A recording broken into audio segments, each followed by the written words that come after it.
Assalamualaikum. Selamat datang di perkuliahan Hukum Kejahatan Internasional dan Transnasional.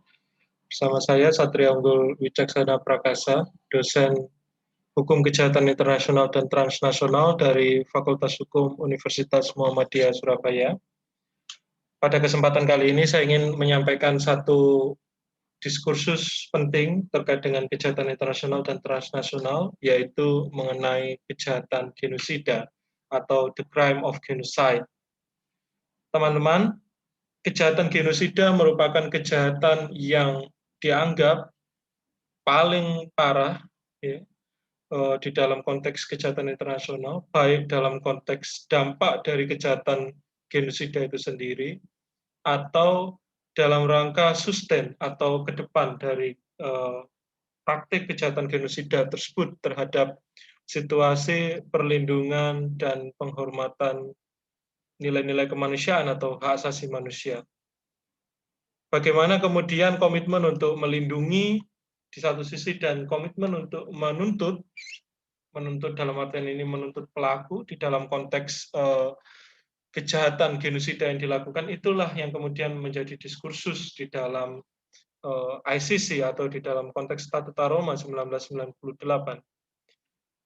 Tetapi sebelum Statuta Roma 1998 mengatur tentang kejahatan genosida, konteks kejahatan genosida itu berjalan bahkan sebelum atau pada saat Perang Dunia Kedua yang kita kenal sebagai peristiwa Holocaust atau pembantaian ras Yahudi oleh ras Arya yang dilakukan oleh Nazi selama Perang Dunia Kedua.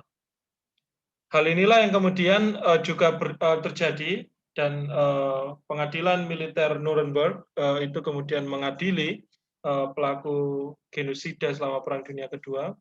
Pun halnya yang terjadi saat Perang Dingin atau saat berakhirnya Perang Dingin yang kita kenal dengan dua mekanisme peradilan internasional, pidana internasional yang bersifat ad hoc, katakanlah ICTY dan ICTR untuk kasus genosida yang terjadi di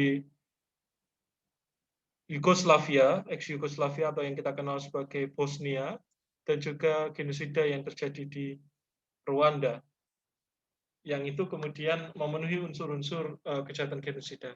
Unsur-unsurnya seperti apa?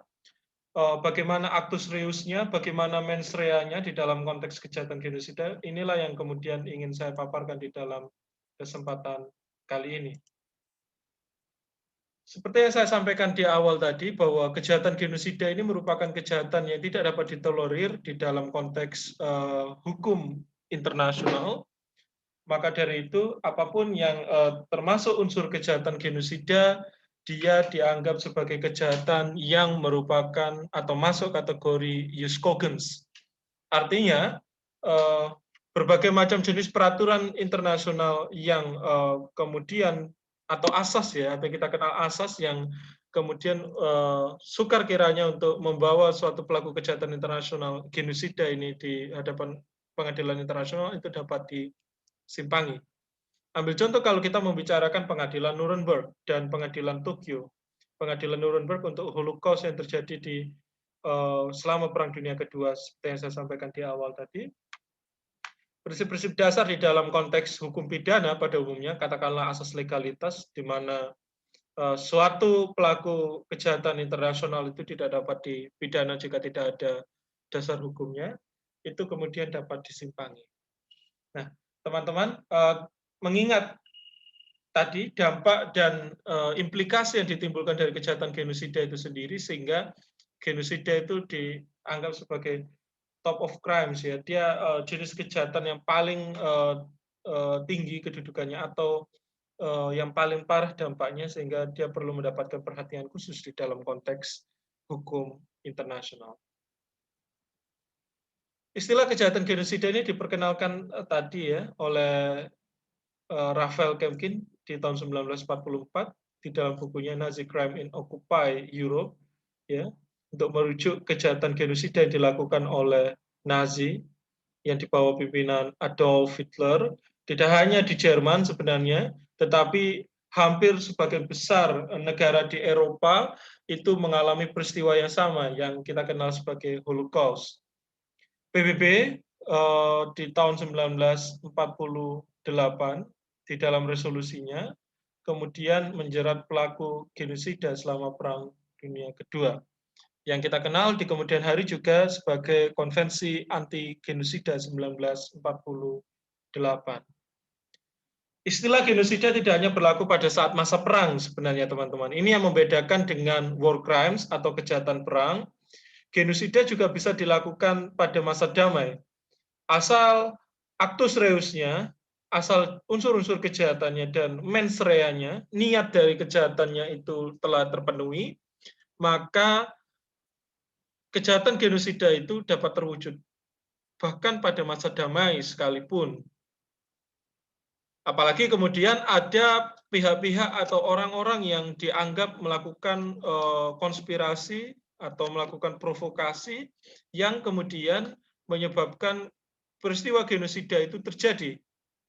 Sehingga unsur-unsur jenis kejahatannya itu dapat terpenuhi. Seperti itu. Kejahatan genosida sendiri mendapatkan perhatian khusus. Dia ada di pasal 6 Statuta Roma 1998. Dan kita dapat temukan sebenarnya unsur-unsur kejahatan genosida ini ada di pasal 2 Konvensi Anti Genosida 1948. For the purposes of this statute, genocide means any of the following acts committed with intent to destroy, in whole or in part, a national, ethical, racial, and religious groups.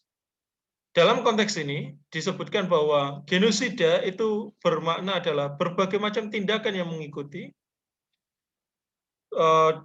yang pasti adalah dengan sengaja, atau Robert Bellely menyebutnya sebagai dolus spesialis, ya, act with commit, atau unsur-unsur kejahatan yang dilakukan dengan sengaja itu dia dilakukan dengan niat yang luar biasa besar, ya, dolus spesialis, yang itu bertujuan untuk destroy atau menghancurkan baik sebagian maupun keseluruhan suatu kelompok bangsa, suatu kelompok etnis, suatu kelompok ras, dan suatu kelompok agama, termasuk, nah, di dalam konteks poin A sampai poin E yang teman-teman simak ini, dia adalah actus reus dari kejahatan genosida.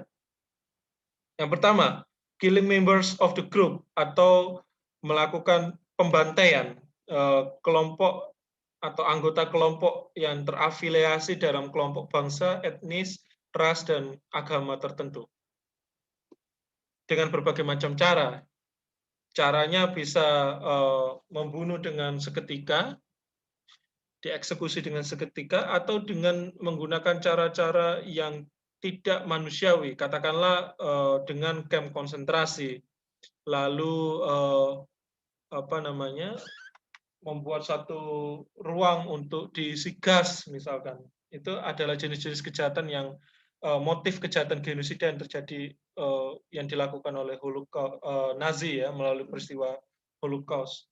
Lalu ada juga selain kamp konsentrasi, selain ruang untuk eksekusi, ada juga kemudian kerja paksa yang itu menimbulkan cedera badan dan mental dari anggota grup, dan dia indirectly killing, ya, atau membunuh secara tidak langsung, atau dalam hal ini membunuh dengan disertai penyiksaan terlebih dahulu, seperti itu. Yang ketiga adalah deliberately inflicting on the group's condition of life calculated to bring about its physical destruction in whole or in part, menimbulkan rasa sakit yang luar biasa yang bertujuan untuk menimbulkan atau menghancurkan suatu fisik dari seseorang, ya. Ini juga ada kaitannya dengan torture atau penyiksaan, baik sebagian maupun secara keseluruhan dari members of groups atau kelompok dari suatu etnis bangsa, agama, dan ras tertentu tersebut. Imposing measures intended to prevent birth within the groups, ya, atau menciptakan suatu penghancuran generasi tertentu, ya, yang bertujuan untuk mencegah lahirnya suatu generasi tertentu, atau kita kenal sebagai aborsi paksa atau sterilisasi paksa, yang ini korbannya adalah perempuan. Sterilisasi paksa ini dilakukan bahkan ketika wanita ini hamil, ya, wanita ini hamil, kemudian diminta untuk menggugurkan kehamilannya karena pelaku kejahatan genosida menginginkan untuk menghapus satu generasi tertentu yang itu terafiliasi dari suatu kelompok bangsa, etnis, ras, dan agama tertentu dengan tujuan untuk pembersihan etnis atau kelompok tersebut, ya, atau kita kenal sebagai ethnical cleansing. Itu yang korbannya adalah perempuan, atau melakukan perkosaan massal, melakukan kehamilan paksa, dan melakukan tindakan-tindakan yang masuk dalam konteks sexual rape atau sexual abuse, yang itu tidak hanya tujuannya untuk melakukan kejahatan terhadap kemanusiaan, lebih dari itu adalah untuk menghancurkan suatu generasi tertentu, atau kita kenal sebagai ethnic cleansing, yang itu bertujuan agar etnis tersebut tidak lagi ada di kemudian hari. Artinya tindakan-tindakan tersebut, ya, telah memenuhi unsur dari actus reus dan mens rea dari kejahatan genosida, ya, termasuk mencegah angka kelahiran dalam kelompok dan termasuk membunuh perempuan dan anak-anak, dan menimbulkan dampak yang serius dalam penghancuran kelompok tersebut. Kalau kita merujuk apa yang ditulis oleh William Schabas, Profesor Human Rights and International Crimes dari Universitas Oslo, Norwegia, beliau menyebut bahwa apa yang membedakan kejahatan genosida dengan kejahatan internasional yang lain, yang itu kemudian memberikan dampak yang signifikan atau kedudukan dari kejahatan genosida sebagai kejahatan internasional yang tidak dapat ditolerir.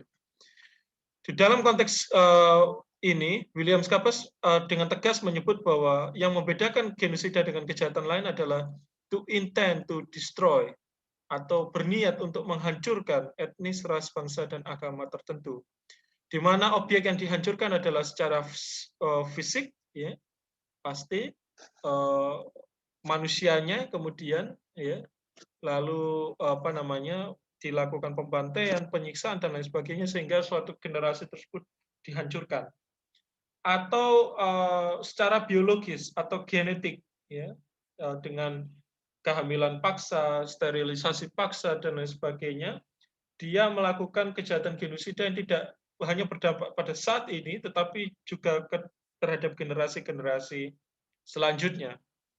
Yang tidak kalah penting adalah genosida budaya, yang ini juga berkaitan dengan seluruh apapun yang melekat, tradisi apapun, budaya apapun, nilai-nilai agama apapun, bahkan fasilitas-fasilitas yang dimiliki oleh kelompok agama atau bangsa tertentu tersebut, dia dimusnahkan juga.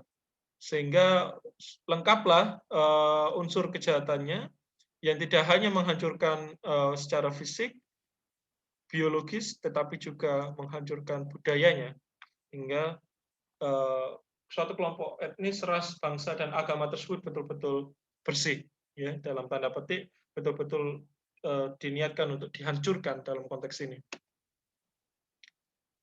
Sebelum Statuta Roma 1998, sebenarnya kita bisa merujuk apa yang diatur, ya, di dalam dua pengadilan, atau apa yang dilakukan atau dipraktekkan di dalam peradilan-peradilan ad hoc internasional, peradilan pidana ad hoc internasional untuk menindak kejahatan genosida.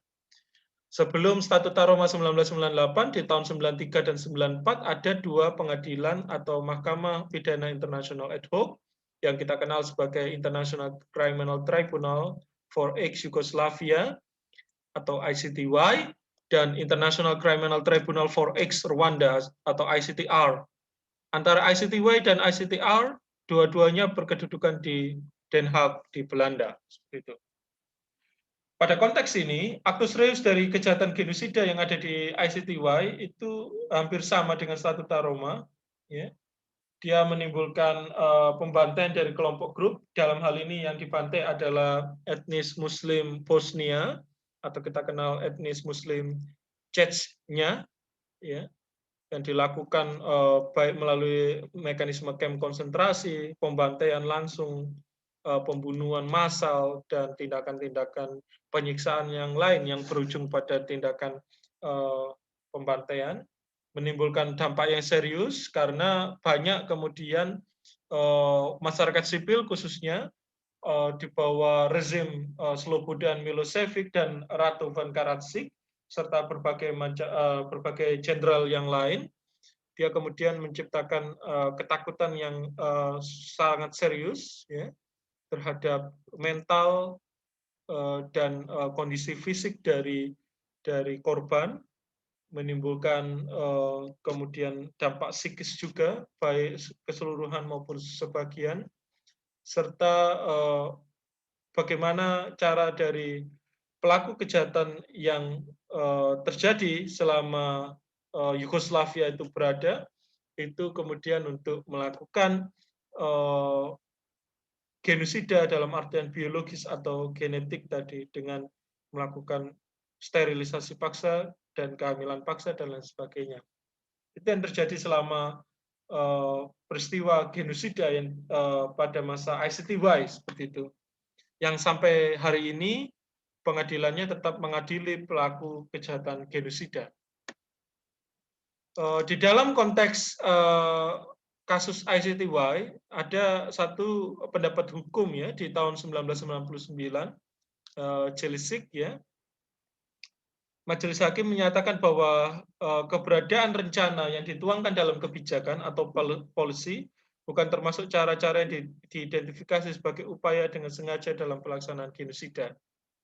Kejahatan genosida harus dibuktikan dengan manifest pola dan perilaku yang ditunjukkan dalam suatu kelompok dengan tujuan utama adalah menghancurkan kelompok yang korbannya baik mengalami sebagian maupun keseluruhan penghancuran tersebut.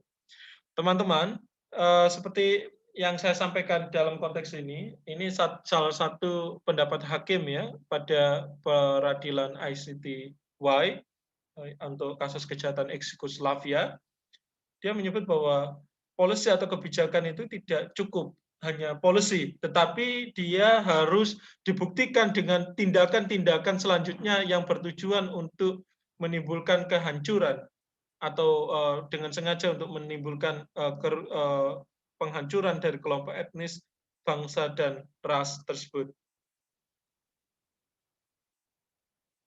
Selanjutnya kalau kita melihat, ya, beberapa kasus, misalkan kasus Darfur, ya, yang juga PBB kemudian membuat suatu resolusi, ya, dari Komisi PBB untuk kasus Darfur, ya, menyebut bahwa Sudan sedang tidak melakukan kejahatan genosida karena gagal membuktikan bahwa ada unsur sengaja dalam melakukan genosida dengan kebijakan yang dilakukan. Ini konfliknya adalah konflik perang sipil antar negara, ya, antara Kongo dengan Sudan, ya.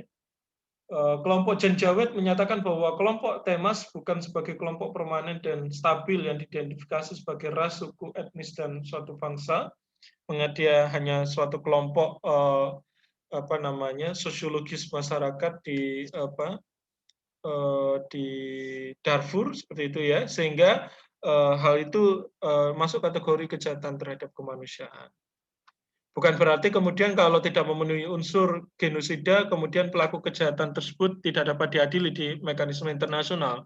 Untuk kasus Darfur, dia diadili untuk kasus crime against humanity, dan gugatan dari negara Kongo terhadap Sudan ini terkait dengan kejahatan agresi, ya, atau crime of aggression, yang dia tidak ada di mekanisme ICC karena ICC adalah pertanggungjawaban kriminal individual, tetapi dapat disidangkan di pengadilan Mahkamah Internasional atau ICJ seperti itu, teman-teman.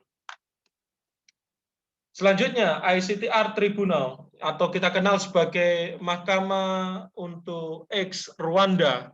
Seperti yang kita ketahui, di kasus Rwanda ada dua suku, antara suku Tutsi dan suku Hutu, yang kemudian melakukan, kita bisa sebut sebagai perang saudara, seperti itu ya.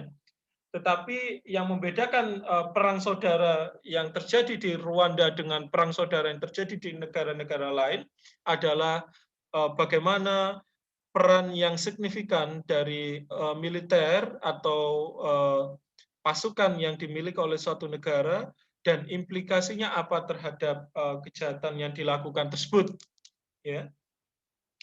Dalam konteks ini, ICTR menyatakan bahwa kejahatan ini yang membedakan dengan termasuk dengan kejahatan Darfur ya, yang kita bisa sebut sebagai sama-sama perang sipil, antara pelaku kejahatan genosida memiliki motif untuk memusnahkan kelompok ya, karena suku Tutsi dan suku Hutu ini adalah suatu kelompok bangsa yang ada di negara Rwanda seperti itu, di mana kelompok Hutu itu didukung oleh pemerintah untuk membunuh secara sengaja ya, act by commit ya, to destroy, termasuk merusak fisik dan mental secara serius dan kesehatan seksual serta pemerkosaan. Hal ini sebenarnya sama, unsur-unsur kejahatan ICTR ya, itu sama seperti apa yang terjadi di Armenia di tahun 1915 dulu. Ya, selama Perang Dunia Kedua saat kerajaan Turki di bawah kepemimpinan Ataturk memusnahkan kelompok bangsa dan bangsa tersebut seperti itu. Jadi saya rasa itu teman-teman yang ingin saya sampaikan terkait dengan kejahatan genosida.